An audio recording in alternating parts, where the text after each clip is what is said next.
Hello friends, आजच्या व्हिडिओमध्ये स्पर्धा परीक्षा बुद्धिमत्ता चाचणी या विषयामध्ये रांगेतील स्थान या घटकावर काही सराव प्रश्न आजच्या व्हिडिओमध्ये आपण पाहूया. तर रांगेतील स्थान हा एक अशा प्रकारचा घटक आहे ज्याच्यामध्ये आपल्याला काही शाब्दिक उदाहरणं दिलेली असतात आणि त्या शाब्दिक उदाहरणामध्ये काही मुलं किंवा काही व्यक्ती एका सरळ रांगेत किंवा वर्तुळाकार किंवा षटकोन आकारात बसलेले आहेत आणि त्यांचं स्थान आपल्याला दिलेलं असतं. पण ते स्थान एकमेकांच्यावर अवलंबून दिलेलं असतं, रिलेशन त्यांच्यामधलं दिलेलं असतं आणि त्याच्यामध्ये मग एखाद्या विशिष्ट व्यक्तीचं स्थान कितवं असेल किंवा डावीकडून चौथा किंवा उजवीकडून सहावा अशा पद्धतीचे प्रश्न त्या शाब्दिक उदाहरणामध्ये असतात. तर आपल्याला त्या पद्धतीच्या प्रश्नांचं अनालिसिस करून त्याचं योग्य पद्धतीनं उत्तर शोधायचं आहे. तर त्याच्यासाठी काही सराव उदाहरणं आजच्या व्हिडिओमध्ये आपण पाहूया. सुरुवात करूया पहिल्या प्रश्नापासून. तर हा पहिला प्रश्न. एका परीक्षेत राहुलचा वरून 7वा व खालून 26वा क्रमांक आला, तर त्या परीक्षेस किती विद्यार्थी बसले होते? तर हा अशा पद्धतीचा प्रश्न आहे. ह्याच्यासाठी काही पर्याय असतात आणि पर्याय साधारणपणे जवळपास आपल्याला दिलेले असतात. म्हणजे आपण कॅल्क्युलेशन करताना थोडं जरी कॅल्क्युलेशन आपलं चुकलं तरी चुकीचा पर्याय आपण उत्तर निवडू शकतो. तर तेवढ्यासाठी व्यवस्थितपणे अशा प्रकारच्या प्रश्नांचं अनालिसिस करणं आणि उत्तर शोधणं गरजेचं असतं. आता इथं अशा पद्धतीचा जर प्रश्न असेल की राहुलचा वरून 7वा व खालून 26वा असा क्रमांक आलेला आहे, तर ह्या पद्धतीचा जर एखादा प्रश्न असेल तर त्याच्यासाठी एक सिंपल ट्रिक सुद्धा आपण लक्षात ठेवू शकतो. पहिल्यांदा ती सिंपल ट्रिक काय ते पाहूया आणि मग नंतर व्यवस्थित अनालिसिस करून सुद्धा ट्रिक जर माहिती नसेल तरी सुद्धा ह्या प्रश्नाचं उत्तर कसं मिळवायचं तेही आपण पाहू. आता इथं एकूण विद्यार्थी परीक्षेला किती बसले होते असा प्रश्न विचारलाय. मग त्याच्यासाठी इथं एक सूत्र आपण लक्षात असं ठेवू शकतो की प्रश्न जर असा असेल की एखाद्या व्यक्तीचा वरून आणि खालून क्रमांक दिला असेल आणि एकूण विद्यार्थी आपल्याला जर काढायचे असतील तर त्याच्यासाठी सूत्र असं आहे की त्या राहुलचा वरून जेवढा क्रमांक आलाय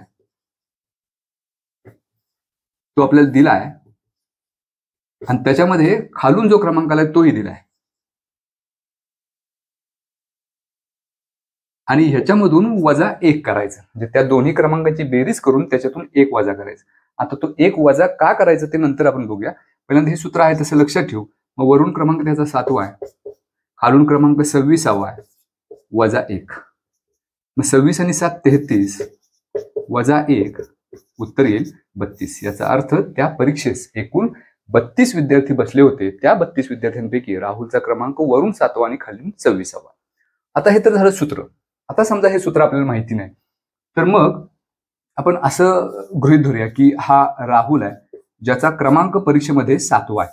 मग त्याचा 7वा क्रमांक असेल, वरून 7वा असेल तर त्याच्या पुढं आणखी 6 विद्यार्थी असणार आहेत आणि खालून त्याचा क्रमांक 26वा आहे. तो जर 26वा असेल तर त्याच्या मागे आणखी 25 विद्यार्थी असणार आहेत. म्हणजे त्याच्या पुढं 6 विद्यार्थी आहेत, त्याच्या मागे 25 विद्यार्थी आहेत. मग 6 आणि 25 यांची बेरीज येईल 31 आणि राहुल स्वतः सुद्धा परीक्षेला बसलाय तो 1 म्हणजे 31 अधिक 1 उत्तर मिळेल 32. तर ह्या पद्धतीने सुद्धा आपण त्याचं अनालिसिस करू शकतो आणि उत्तर काढू शकतो. पण त्याच्यापेक्षा सुद्धा सर ह्या दोन्हीची बेरीज करून त्याच्यामधून 1 वजा केला तर पटकन आपल्याला उत्तर मिळतं. आता तुमच्या लक्षात आलं असेल की हे वजा 1 इथून का केलं, कारण त्याचा 7वा आणि 26वा क्रमांक जरी असला तर त्या 7व्या क्रमांकामध्ये आपण त्याला गृहीत धरलाय किंवा खालून 26व्या क्रमांकामध्ये सुद्धा त्याला आपण गृहीत धरलाय. मग त्या दोन्हीची जर आपण बेरीज केली तर राहुलला वजा करायला पाहिजे म्हणून 1 वजा आपण तिथे केलेला आहे. किंवा ह्या पद्धतीने सुद्धा आपण ह्या प्रश्नाचं उत्तर मिळवू शकतो. आता हा आणखी एक प्रश्न आपण पाहूया या रांगेतील स्थानावर आधारित. इथं आता या प्रश्नामध्ये 2 किंवा त्यापेक्षा जास्त व्यक्ती आणि त्यांच्यामधलं रिलेशन दिले, कोण कुणाच्या डावीकडं उजवीकडं बसलेला आहे असे ह्या प्रश्नात दिले.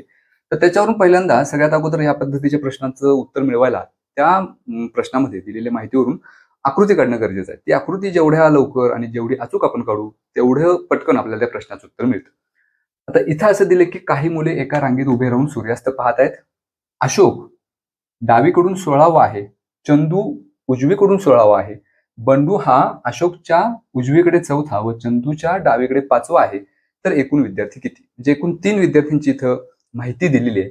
कोण कुणाच्या डावीकडं किंवा उजवीकडून कितवा, डावीकडून कितवा, त्याच्यावरून आपल्याला एकूण विद्यार्थ्यांची संख्या काढायची. मग एक एक प्रश्नामध्ये दिलेल्या एक एक वाक्यापासून आपण सुरुवात करूया. पहिलं वाक्य असं दिले की अशोक हा डावीकडून 16वा. मग इथं जर आपण अशोक त्याचं अशोकचं स्थान घेतलं तो डावीकडून 16वा आहे, त्याचं स्थान 16वा आहे, याचा अर्थ त्याच्या डावीकडं आणखी 15 विद्यार्थी असणार आहेत. त्यानंतर चंदू उजवीकडून 16वा आहे. मग उजवीकडून जर चंदू आपण घेतला, समजा इथं चंदू आहे आणि तो 16 आहे उजवीकडून, याचा अर्थ त्याच्या उजव्या बाजूला आणखी 15 विद्यार्थी असणार आहेत. म्हणजे एवढी 2 वाक्यावरून आपण ही माहिती जमवली. तर तिसरं वाक्य असं आहे की बंडू हा अशोकच्या उजवीकडे चौथा बंडू आहे. म्हणजे इथं अशोकचं हे स्थान जर आपण गृहीत धरलं तर त्याच्यानंतरचं हे पहिलं, दुसरं, तिसरं आणि चौथं हे स्थान आहे बंडूचं. आणि चंदूच्या डावीकडे 5वा आहे. आणि चंदूच्या डावीकडे 5वा, मग चंदूच्या डावीकडे आपण अंतर मोजूया. हे पहिलं, दुसरं, तिसरं, चौथं आणि हे 5वं जिथं बंडू आहे. आता ही एवढी एकूण विद्यार्थी आहेत, एवढीच माहिती आपल्याला दिलेली आहे. मग आपण सर्वांची बेरीज करूया. अशोकच्या डावीकडे 15 आहेत, अधिक चंदूच्या उजवीकडे 15 आहेत. म्हणजे अशोकच्या डावीकडचे आणि चंदूच्या उजवीकडचे हे विद्यार्थी आपण घेतले. आता हा अशोक आणि चंदूला आपण काउंट करूया. म्हणजे अशोक आणि चंदू हे झाले 2. आणि आता त्यांच्यामध्ये असणारे एकूण विद्यार्थी, आता हा 1 2 3 4, ज्याचा क्रमांक बंडूचा चौथा आहे, 5 6 7 8, ह्या सर्वांची बेरीज म्हणजे एकूण विद्यार्थी. म्हणजे 15 आणि 15 30 आणि 10 40. याचा अर्थ ह्या दिलेल्या माहितीवरून अशा पद्धतीने आपण आकृती काढली आणि उत्तर मिळालं की त्या रांगेमध्ये एकूण 40 विद्यार्थी.